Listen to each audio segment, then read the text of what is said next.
这样做的糯米糍你吃过吗？软软糯糯的，放凉了也不会变硬。快来看看是怎么做的吧。我们先剥掉砂糖橘的外皮备用。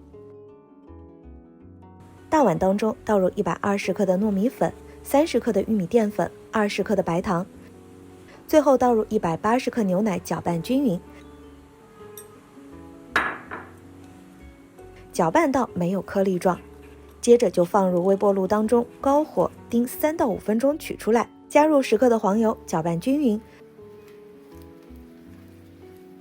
揉成光滑的糯米团。取一点糯米团，我们先按扁，随后就包入剥好皮的砂糖橘，封口封严实了。